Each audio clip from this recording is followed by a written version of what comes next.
নমস্কাৰ মোৰ নাম শ্ৰী কৃষ্ণ আচাৰ্য মই মণিপাল কম্পিউটাৰ প্ৰশিক্ষণ কেন্দ্ৰ জাগুন চেণ্টাৰৰ পৰিচালকে কৈছোঁ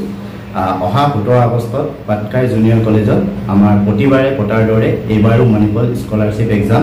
আমি পাতিবলৈ গৈছোঁ তো এই এক্সামটোত এবাৰ অলপ ব্যতিক্ৰম হয় কাৰণ ইয়াত আমি এবাৰ এআই কোৰ্সটো ইন্ট্ৰোডিউস কৰিছোঁ য'ত পৰীক্ষাৰ্থীসকলে এক্সামটো দিয়াৰ পিছত কম্পিউটাৰৰ বিভিন্ন ধৰণৰ কোৰ্সৰ লগতে এআই কোৰ্সটো কৰিব পাৰিব এআই মানে হৈছে আৰ্টিফিশিয়াল ইন্টেলিজেন্স যোনটোক আমি কৃত্ৰিম বুদ্ধিমত্তা বুলি কওঁ তো আশা কৰিছোঁ আমাৰ ইয়াৰ সকলো ছাত্ৰ ছাত্ৰীয়ে এক্সামটো দিব আৰু কম্পিউটাৰৰ এই নতুন যি কোৰ্স হয় তাত হেদি এক্সামটো দিয়াৰ পিছত ধুনীয়াকৈ কোৰ্সটো ল'ব পাৰিব তাৰ কাৰণে আমি ফ্ৰীকে এডমিট কাৰ্ডটো প্ৰভাইড কৰি আছোঁ আমাৰ ষ্টাডি চেণ্টাৰতে আমাৰ চেণ্টাৰটো আছে Manipal Jagun branch opposite of SBI bank Patkai building ground ফ্ল'ৰত তো আশা কৰিছোঁ প্ৰত্যেকজন ষ্টুডেণ্টে আহি আমাৰ ইয়াৰ পৰা এডমিট কাৰ্ডটো নিব আৰু তাৰ কাৰণে কোনো এক্সাম ফিজ দিব নালাগে ক্লাছ 9ৰ পৰা ক্লাছ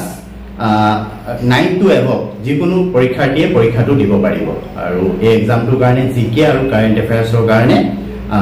সিহঁতি ষ্টাডি কৰি আহিব লাগিব ধন্যবাদ আশা কৰিলোঁ সবে এক্সামটো এটেম্প